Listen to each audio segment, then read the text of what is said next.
সম্পর্কে বাজে মন্তব্য করলাম, আরে এ তো আমি হযরতে ফতে আলী সুবহানির চাইতে বড় মকবুল বলি, এটা আমার চাইতে বড় আল্লাহ পাকের বান্দি। এই বান্দিরে আমি বললাম, মা আল্লাহর ওয়াস্তে আপনি আমারে ক্ষমা করে দেন, মাফ করে দেন। ও মা, ওই সালাতুল হাজতের মাধ্যমে আপনি যেমন নিয়ামত অর্জন করেছেন, তো আপনার বাবা যে মারা গেছে, আপনার মা যে মারা গেছে, আপনার মনে কি আপনার আব্বা আম্মার জন্য একটু মায়াও লাগে না? মায়া কয়, মা লাগবে কেমনে? আমার আব্বা আম্মা তো দুনিয়া থেকে ইন্তেকাল করার আগে তাদের জীবনটারে ঈমানের দৌলত দিয়ে সাজাইছে।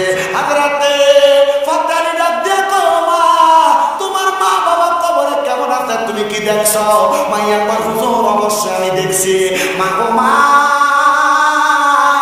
কেমনে দেখছো গো মা, আমার বলবানি। ডাক দিয়ে কয়, হুজুর আমি দেখছি, আমি যখন তাহাজ্জুদের নামাজ আদায় করি। উমা, আরেক নামাজের কথা আসলো, তাহাজ্জুদের নামাজ। আল্লাহ কোরআনে কয়, ওয়া মিনাল লাইলি ফাতাহাজ্জাদ বিহি নাফিলাতাল লাকা আসা আইয়াবাসাকা রাব্বুকা মাকামাম মাহমুদা। ও নবী, আপনি রাতের কিছু অংশে তাহাজ্জুদের নামাজ পড়েন, অতি সত্বর আপনাকে মাকামে মাহমুদ প্রশংসার জায়গা দান করা হবে।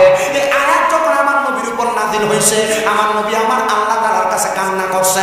মা আয়েশা কয়, ইয়া রাসূলুল্লাহ কেন এভাবে কান্দেন? আমার নবী কয়, আয়েশা আমার আল্লাহ বলছে তাহাজ্জুদ নামাজ পড়লে আমি নবীরে মাকামে মাহমুদ দিব। আমি কান্দের জন্য, কারণ আমি নবী তা করব, আমার উম্মত তো তা করব। আমি আমার আল্লাহর জিজ্ঞাসা, আমার উম্মত যদি তাহাজ্জুদ পড়ে আমার আল্লাহ আমার উম্মতের কি দিব? ও নবী, আমার আল্লাহকে আপনার দোয়া কবুল করছেনি। নবী কয়, আয়েশা আমি নবীর একটা উপাধি হইল মুস্তাজাবাতুদ দাওয়াত, আমার কোনো দোয়া আমার আল্লাহ তাআলা ফিরায় না। ও নবী গো, আমার আল্লাহ তাআলা কি বলছে? আমার নবী কয়, তাহাজ্জুদ নামাজ পড়া আমার কোনো উম্মত আল্লাহর কাছে যা চাইব আল্লাহ তা দিব। ও বিদেশ জামিনারা, আপনারা অনেকে বিদেশ যাওয়ার চেষ্টা করেন, যাইতে পারেন না। আমি বলবো তাহাজ্জুদের নামাজ পড়বেন 5 ওয়াক্ত নামাজের পাশাপাশি। ও পর্দার অন্তরালের মা, অনেকের গর্ভে সন্তান আসে না, বাচ্চা হয় না, আমি বলবো তাহাজ্জুদের নামাজ পড়েন। ও মুসলমান, অনেকের ঘরে শান্তি নাই, রোগবালা মুসিবত ছাড়ে না, আমি বলবো তাহাজ্জুদের নামাজ পড়েন। কেমনে পড়বো, কেমনে পড়বো, কেমনে পড়বো? ফজরের নামাজের আগে দিয়ে উঠা আল্লাহ তাআলার দরবারে ওযুটা কইরা নামাজের মুসল্লাটা বিছায়া 2 করে 4 রাকাত, প্রথম রাকাতে সূরা ফাতিহা, ফাতিহার সাথে একটা সূরা মিলায়া, দ্বিতীয় রাকাতে সূরা ফাতিহার সাথে 3 বার সূরা ইখলাস কইরা, এমন ভাবে তাহাজ্জুদের নামাজটা 12 রাকাত পড়বা। 3 মাস পরে দেখবা আমার আল্লাহ তাআলা অধিক পরিমাণ নিয়ামত তোমারে দান করে দিয়েছে। দামেস্কের জমিনের মধ্যে আল্লাহ তাআলার একজন নেককার ওলি বসবাস করতেন, নেককার বান্দা বুজুর্গ ব্যক্তি বসবাস করতেন, যার নাম হযরতে ফতে আলী সুবহানী রাহমাতুল্লাহ আলাইহি। উনি বলেন, দামেস্কের কত এলাকায় আমি গেলাম, কিন্তু দামেস্কের মসজিদের পার্শ্ববর্তী জায়গায় একটা ছোট্ট কুঁড়ে ঘর, যে ঘরের মধ্য থেকে কোনো মানুষ মসজিদের মধ্যে আসেন না। আমি ফতে আলী, আমি সব সময় মসজিদ থেকে ঘরের দিকে তাকাইতাম, আর আমি আমার আল্লাহর আসমানের দিকে তাকায় তাকায় বলতাম, রাব্বে কারীম আল্লাহ, এই ঘরের মধ্যে কে জানি বসবাস করে, এই ঘর থেকে একটা মানুষ আমার কাছে আসে না। ও ফতে আলী, আপনি কেমন করে বলতেন এই ঘর থেকে একটা মানুষ আপনার কাছে আসে না? ডাক দিয়া কয়, জগতের মানুষ, এই এলাকার এমন একটা ঘর নাই আমি ফতে আলী সুবহানীর কদম পড়ে নাই। তাহলে আপনি কেন বললেন এই ঘর থেকে কোনো মানুষ আপনার কাছে আসে না? বলে, আমার কাছে যদি আসতো কখনো না কখনো আমার তাদের ঘরে নিয়ে যাইতো। কেন? ওই ফতে আলী সুবহানীর আদর্শ ছিল, তিনি কোনোদিন দুনিয়ার জমিনের মধ্যে পরের হকের প্রতি লোভ করতেন না। তিনি সবার ঘরে ঘরে যাইয়া আল্লাহ তাআলার কাছে দোয়া করতেন, আল্লাহ যেন তাদেরকে বরকত দান করে।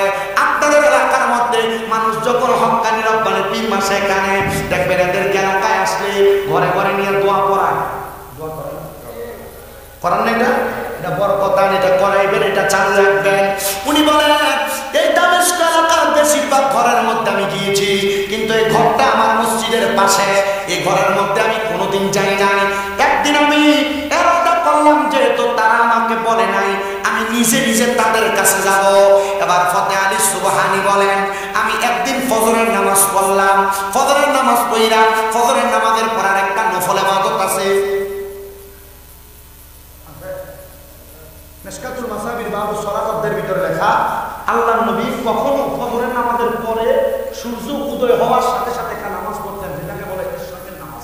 যেটাকে বলে, এটা চিন্তা করতে হবে, ফজর, যোহর, আসর, মাগরিব, এশা করি, এশাকে লক্ষণ সময়, ঠিক না? কিন্তু হাদিস শরীফে লিখতেছে, নবীজি কখনো ফজরের নামাজ পড়ে এশরাকের নামাজ না শেষ করে বিছানা নামাজের মুসল্লা ত্যাগ করতে হবে। মারহাবা কন্যা আর জোরে কন্যা মারহাবা। হযরতে ফজল আলী সুবহানী বলে আমি ফজরের নামাজ পড়ে এশরাকের নামাজ আদায় করার পরে আমি সব সময় একটু পায়তারি করার জন্য হাঁটার জন্য বের হইতাম। হাঁটার জন্য বের হয়ে আমি এবার ওই ঘরের সামনে গেলাম, আমি সালাম প্রদান করলাম, আসসালামু আলাইকুম ওয়া রাহমাতুল্লাহ। সালামের কোনো জবাব দেয় না, কিন্তু ঘরের দরজাটা ভিতর থেকে মারা। আবার সালাম দিলাম, আসসালামু আলাইকুম ওয়া রাহমাতুল্লাহ। সালামের কোনো জবাব নাই, কিন্তু ঘরের দরজাটা ভিতর থেকে মারা। আবার সালাম দিলাম, আসসালামু আলাইকুম ওয়া রাহমাতুল্লাহ। আমার সালামের কোনো জবাব দেয় না। আমি চিন্তা করলাম কেমন ঘরের মানুষ তারা, ফজরের নামাজও পড়ে নাই, আবার এশরাকের নামাজও পড়ে নাই, তারা আমার সালামের জবাবও দেয় নাই। কে তার ঘরের সামনে আসলো?